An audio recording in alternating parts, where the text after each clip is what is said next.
Online ট্ৰেডিঙৰ ৩২টা গোচৰৰ তদন্ত কৰিব CBI। কেবিনেটৰ বৈঠকত ডাঙৰ সিদ্ধান্ত। এই সন্দৰ্ভত সংবাদ মেলত মুখ্যমন্ত্ৰীয়ে কয় যে ট্ৰেডিং প্ৰবঞ্চনাৰ ৩২টা গোচৰ ৰুজু হৈছে। আটাইকেইটা গোচৰৰ তদন্তৰ দায়িত্ব CBI-কে দিয়া হ'ব। দিল্লী ভ্ৰমণৰ সময়ত গৃহমন্ত্ৰীৰ সৈতে আলোচনা কৰিছিলোঁ। তেওঁ এই গোচৰ CBI-কে দিয়াৰ সন্মতি প্ৰকাশ কৰিছে। ৰাজ্যজুৰি জোকাৰণি তোলা অনলাইন ট্ৰেডিঙক লৈ কেবিনেটত লোৱা হৈছে ডাঙৰ সিদ্ধান্ত। ৩২টা গোচৰৰ হস্তান্তৰ কৰা হৈছে CBI-লৈ। এমাহৰ ভিতৰত CBI-লৈ হস্তান্তৰ হ'ব গোচৰ।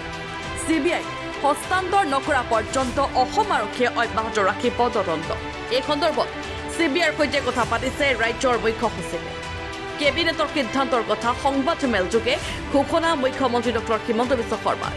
মুখ্যমন্ত্ৰীয়ে কয়, গোচৰ হস্তান্তৰ কৰিবলৈ প্ৰায় 1 মাহ সময় লাগিব। ইয়াৰ বহুতো প্ৰক্ৰিয়া আছে। আজিৰ কেবিনেটে আটাইকেইটা গোচৰৰ তদন্তৰ দায়িত্ব CBI-ক দিয়াৰ সিদ্ধান্ত লৈছে।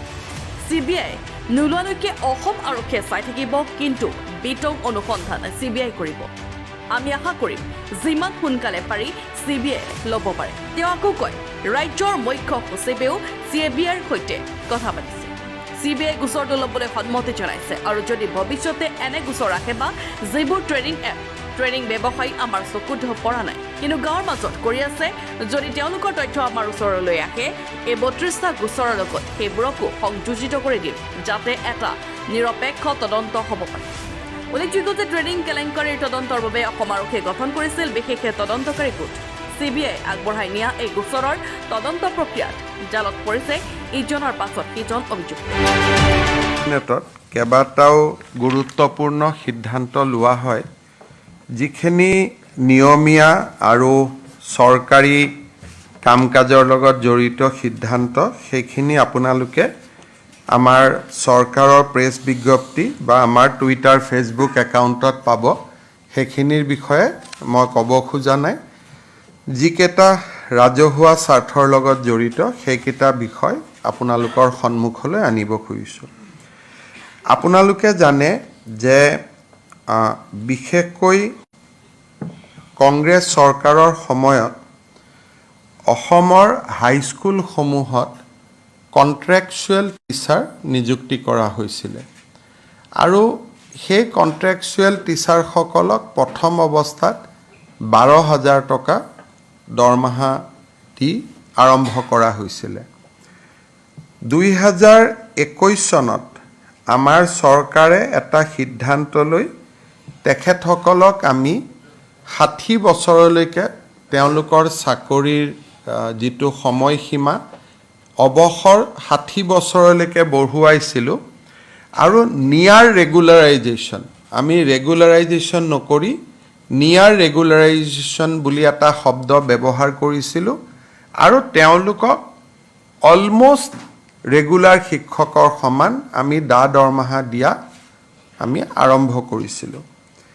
আজি কেবিনেটে তেনেকুৱা ধৰণৰ 4,669 জন শিক্ষকে যাতে নিয়মীয়া শিক্ষকৰ মৰ্যাদা পাব পাৰে, তেনেকৈ আমি সৰ্বশিক্ষা অভিযানত যি ধৰণে আমি ৰেগুলাৰাইজ কৰিছিলোঁ, তেনেকুৱা পাথৱে এটা আজি আমি মুকলি কৰি দিছোঁ। অৰ্থাৎ শিক্ষা বিভাগে অহা 10 দিনৰ ভিতৰত বিজ্ঞাপন উলিয়াব। এই 4,669 জন শিক্ষকে কণ্ট্ৰেকচুৱেল টিচাৰ বুলি আমি যাক কওঁ, যোনে হাইস্কুলত কাম কৰি আছে, তেওঁলোকে আবেদন কৰিব পাৰিব আৰু কাগজ পত্ৰ পৰীক্ষা কৰাৰ পিছত তেওঁলোকক আমি নিয়মীয়া শিক্ষকৰ মৰ্যাদা দিম। কিন্তু কোনোবাই যদি ভাবে যে নহয়, মই চুক্তিবদ্ধ শিক্ষক হৈ থাকিম, মই নিয়মীয়া শিক্ষক হ'ব খোজা নাই, সেই অপশ্যনো তেওঁলোকৰ খোলা থাকিব। অৰ্থাৎ এইটো মেণ্ডেটৰী নহয়, এইটো ভলেণ্টিয়াৰী আৰু তেওঁলোকে ভলেণ্টিয়াৰী হিচাপে ইয়াত ইচ্ছা কৰিলে তেওঁলোকে পাৰ্টিচিপেট কৰিব পাৰিব আৰু ইচ্ছা নকৰিলে তেওঁলোকে পাৰ্টিচিপেট নকৰাকৈ থাকিব। এই মাহৰ 19 তাৰিখে আমি চৰকাৰৰ 2টা ফ্লেগশ্বিপ স্কিম আৰম্ভ কৰিম। অসমৰ 126টা সমষ্টিতে একোটা অনুষ্ঠান হ'ব আৰু গুৱাহাটীত ৰাজ্য চৰকাৰে সাংবাদিক মেলৰ জৰিয়তে এই আঁচনি দুখন মুকলি কৰিব। প্ৰথম হ'ল 12,60,000 অৰুণোদয়ত নতুন হিতাধিকাৰী, অৰ্থাৎ প্ৰতিটো সমষ্টিটোৰ আয়তন হিচাপত ক'ৰবাত 500 বেছি, ক'ৰবাত 500 কম, অলমষ্ট 10,000 কৰি আমি নতুন হিতাধিকাৰীক সংলগ্ন কৰিম। আৰু পুৰণি হিতাধিকাৰীসকলৰো তেওঁলোকে যি পাই আছে সুবিধা, তাত এটা নতুনকৈ ৰিভিউ বা সমীক্ষা হ'ব। এই গোটেই কাৰ্যসূচীটো আমি 19 ছেপ্টেম্বৰত আৰম্ভ কৰিম আৰু আমি 10 জানুৱাৰীৰ ভিতৰত প্ৰপত্ৰ লোৱা, প্ৰপত্ৰ ছিলেক্ট কৰা, ফাৰ্ষ্ট ইনষ্টলমেণ্ট আমি যাতে 10 জানুৱাৰীত দিব পাৰোঁ, সেই ধৰণে অৰুণোদয় 3.0 আমি 19 তাৰিখে সূচনা কৰিম বা আমি আৰম্ভ কৰিম।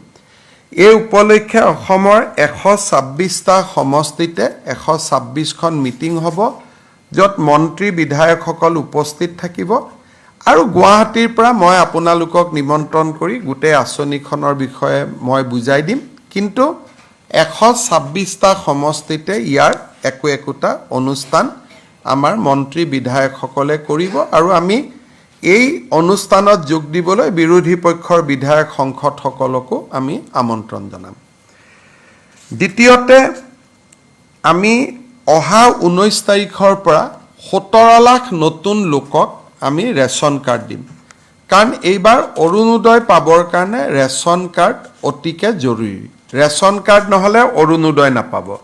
গতিকে বহুত ব্যক্তিয়ে হয়তো ভাবিব মই দুখীয়া, মই অৰুণোদয় পাব লাগে, ৰেচন কাৰ্ডখন নোপোৱাৰ কাৰণে তেওঁ অৰুণোদয় নাপাব। সেইকাৰণে আমি 17 লাখ পৰিয়ালক, 17 লাখ ব্যক্তিক আমি নতুনকৈ ৰেচন কাৰ্ড দিবৰ কাৰণে সিদ্ধান্ত লৈছোঁ। এই আঁচনিখনো আমি 19 তাৰিখে আৰম্ভ কৰিম, অৰ্থাৎ যি মিটিং হ'ব অৰুণোদয় আৰু ৰেচন কাৰ্ডৰ কাৰণে যুটীয়া মিটিং হ'ব।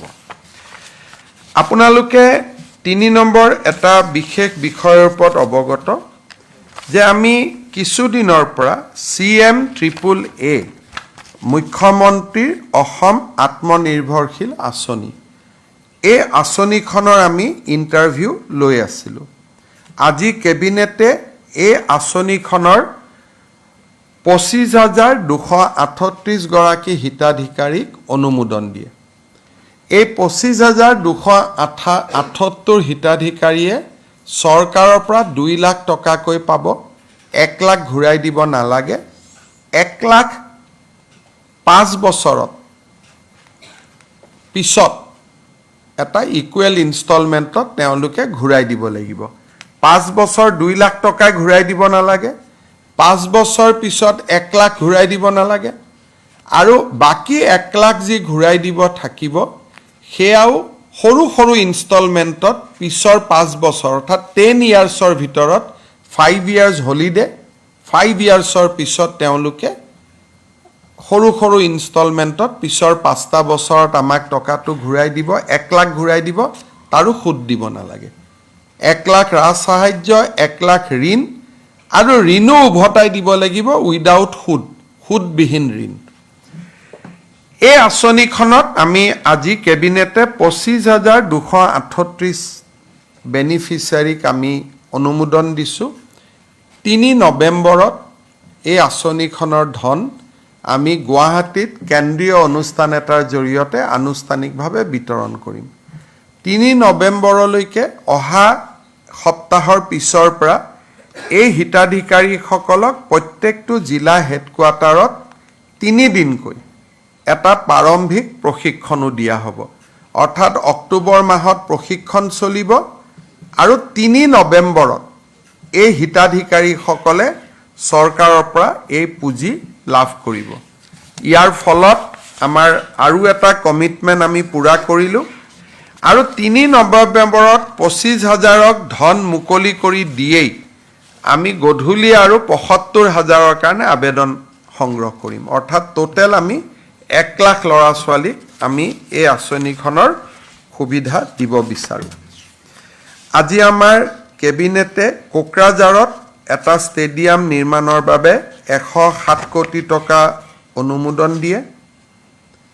গুৱাহাটীৰ ডাউনটাউন হস্পিটালৰ সন্মুখত নতুনকৈ এখন ফ্লাইঅভাৰ নিৰ্মাণৰ বাবে 111 কোটি টকাৰ অনুমোদন দিয়ে আৰু গুৱাহাটী চিৰিয়াখানাক নতুন ৰূপত সজাই পৰাই তুলিবৰ বাবে 362 কোটি টকা দুটা ইনষ্টলমেণ্টত অনুমোদন দিয়ে। অৰ্থাৎ প্ৰথম 50% কাম হ'ব, তাৰ পিছত 50%। তাৰমানে প্ৰথম অৱস্থাত প্ৰায় 170 কোটি টকাৰ কাম হ'ব, তাৰ পিছত 170 কোটি টকাৰ কাম হ'ব, কিন্তু টোটেল প্ৰজেক্টটো 362 crores আৰু গোটেই চিৰিয়াখানাখন এটা চিৰিয়াখানা কাম টুৰিজিম এট্ৰেকশ্যনলৈকে কনভাৰ্ট হ'ব।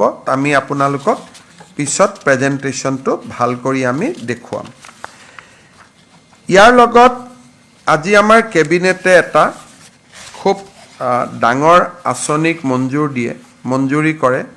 সেইটো হৈছে দছাল বুলি এটা কোম্পেনী আছে, যিটো কোম্পেনীয়ে ৰাফেল বিমানবিলাকক চোৱা চিতা কৰে, যিটো কোম্পেনীয়ে 3D প্ৰিণ্টিঙৰ পৰা আৰম্ভ কৰি সমূহ নিউ জেনেৰেশ্যন টেকন'লজিৰ ওপৰত কাম কৰে। তেওঁলোকে অসমত এটা aerospace and defence automotive electronic vehicle ইণ্ডাষ্ট্ৰিজৰ এটা ট্ৰেইনিং হাব ইয়াত বনাব খোজে, যাৰ জৰিয়তে অসমৰ যুৱ শক্তিক aviation industry, defence industry, aerospace industry, automotive আৰু ইলেক্ট্ৰিকেল ভেহিকল ইঞ্জিনিয়াৰিঙলৈকে আমি আকৰ্ষণ কৰিব পাৰিম। এই গোটেই প্ৰজেক্টটোৰ বাবে দছালে আমাৰ অসমত 200 কোটি টকা বিনিয়োগ কৰিব আৰু ৰাজ্য চৰকাৰে 40 কোটি টকা বিনিয়োগ কৰিব। আগতে এনেকুৱা এটা প্ৰকল্প আমি টাটাৰ লগত কৰি আছিলোঁ, অসমৰ পলিটেকনিকবিলাকত এই আঁচনিটো চলি আছিলে। এতিয়া আমি ছেকেণ্ড হিচাপে চেণ্টাৰ অফ এক্সেলেঞ্চ এটা আমি গুৱাহাটী ইঞ্জিনিয়াৰিং কলেজত নিৰ্মাণ কৰিম।